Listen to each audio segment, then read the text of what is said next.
My stepmother thought she could erase my dad from our lives and claim everything he left, as if he never existed. But when she announced her new wedding, I already had an ace up my sleeve. And trust me, the toast for happiness didn't go quite as she expected. So, want to know what happened when I crashed her perfect day? Right after the funeral, everything turned chaotic, almost as if someone had been waiting for this moment. My name's Jake, I'm 27, and I knew that after my father passed, we'd need to deal with the matter of property and inheritance. Clara, his second wife, certainly looked as though she was mourning deeply and played the role of the grieving widow perfectly. We had always maintained a friendly distance. No outright conflicts, but no warm late-night talks over tea, either. About a month after Dad passed, I decided to gently ask Clara about the will. I approached it like it was just routine, without any pressure. Her reaction was strange. She looked as if she genuinely didn't know what I was talking about, saying, "Maybe he didn't get around to making one, Jake." Her words sounded so fake that I almost laughed out loud. My dad, who was meticulous down to the smallest detail and kept lists for everything, food, life plans, you name it, and he didn't leave a will? I clenched my teeth and let it go, but that conversation stuck in my head. Then started what I secretly called the Farewell to Memories show. First, Clara sold off his antique watch. This watch was something Dad had kept for years, saying it reminded him of his grandfather. And suddenly, it was for sale? A real trophy, I thought, for the new lady of the house. Then things started disappearing from his office, like his beloved collection of rare books. I'd go in and see the empty spots where his things used to be, and Clara never even bothered to explain. I knew my reaction wouldn't get me anywhere, so I played along, watching as she slowly turned our home into her own domain. While Clara seemed convinced that I was simply mourning my loss, I could tell she was hiding something. All her actions after Dad's death seemed off, but I wasn't sure where to start looking for answers. For weeks I watched as she cleared out the house of everything that had ever belonged to him, without a care for my feelings. She acted as if it was all hers by birthright, ignoring that I had every bit of right to it too. But this time, her motives were too obvious for me to ignore. One day she was out on errands, leaving me alone in the house with nothing but questions and a sense that something was terribly wrong. I took this opportunity and went straight to my dad's office. This was his sanctuary, his fortress. As I entered, memories of his persistent, meticulous personality filled my mind. This was where he'd spent countless hours, immersed in his papers and family archives. It was the most personal corner of the house, where every drawer and every file might hold the answer to the questions running through my mind. I started opening drawers carefully, one by one. Receipts, bills, and statements, just as I'd expected, but nothing suspicious. I checked cabinets, bookshelves, anything that might hold a clue about the will or instructions he may have left. But there was nothing out of the ordinary in sight. Still, I kept looking, refusing to leave until I found something. Then, at the very bottom of a drawer, behind a stack of old yellow documents, I found an envelope. It wasn't just any envelope. Written in his meticulous handwriting were the words, "Last Will." My heart skipped a beat. I opened it carefully, my pulse quickening as I read each line. Inside was a signed, notarized copy of his will, clearly detailing how he wanted his assets divided. And just as I had suspected, he had left a portion of his estate to me. The instructions were clear and fair, just as my father had always been. The will was hidden, tucked away as if someone didn't want it found. The entire situation reeked of a cover-up.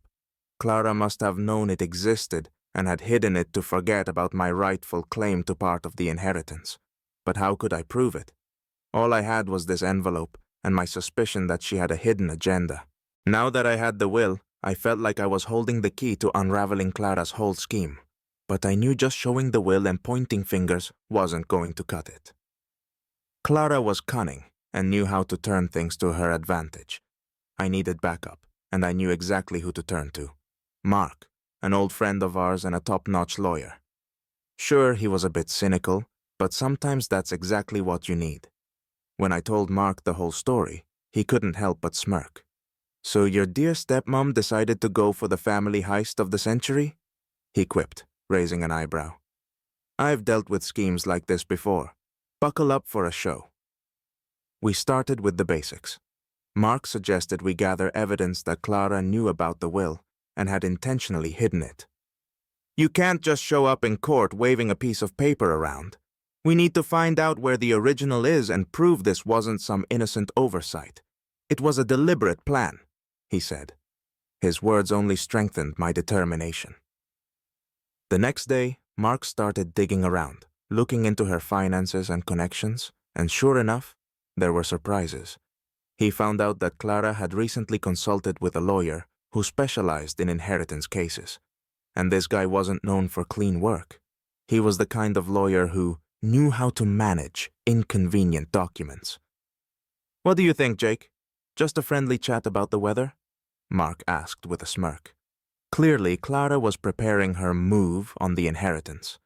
And as the icing on the cake, Mark discovered that her conversations with the lawyer specifically included legal procedures in the absence of a will. With each revelation, the pieces started coming together. I could feel the anger bubbling up inside me. Mark laid out the plan. We'll prepare documents proving the existence of the will and throw her a little surprise. But get ready. This won't be easy. Keep your cool, and don't let on until the time is right. Mark had everything ready. Documents, records, and a copy of the will itself. All that remained was to wait for the right moment when Clara would be at the center of attention, to pull back the curtain on her little game. Then, a few weeks later, Clara announced she was getting married to some local millionaire, Thomas, a man with questionable taste in fashion but a solid bank account. Honestly, I wasn't even surprised. Dad was barely gone, and she was already securing her financial support. But her announcement felt like a gift from fate. There couldn't have been a better moment for a grand reveal. Her wedding day, with all eyes on her. The day of the wedding arrived. I brought Mark and a couple of his colleagues as family friends and carried the will and all the evidence of her scheme. The plan was simple, to stage a scene worthy of a soap opera. Clara, in her white dress, floated through the room on Thomas's arm, blissfully ignorant. Her smugness was practically begging for a reality check. Once everyone had gathered, I raised my glass and cleared my throat. The guests fell silent, turning to me as if I were crazy for wanting to say something now. But that's exactly what I wanted. I'd like to say a few words, I began, pausing for effect. Clara's face grew tense, her hands clenching nervously. She knew something bad was about to happen. I want to congratulate not just the happy couple, but all of us, because the truth is finally coming out. I looked at Clara and continued. Just recently, I found something in my father's office, a will that, it turns out, Clara had hidden from all of us. And here it is. I held the document up like a trophy, and the room went dead silent. Clara's face went pale, her eyes wide with panic. Thomas frowned, starting to realize that his bride wasn't as spotless as she seemed. And now, the best part, I added, pulling out additional documents. This will states that my father clearly intended for the inheritance to be shared, including a portion for me. Funny, isn't it? Especially considering that Clara's been claiming there was no will at all. Guests were whispering, and Clara opened her mouth to say something, but Mark stepped forward, laying out the evidence we'd collected. Records of her meetings with the lawyer, bank transactions, even photos of her meetings with him.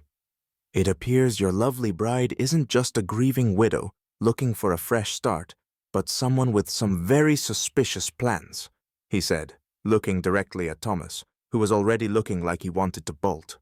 People were shocked, and Thomas stepped back from Clara, as if from a venomous snake. I knew I'd completed my mission. Not only had the truth come out, but Clara had lost everything. Her scheme, her reputation, and her new financial patron.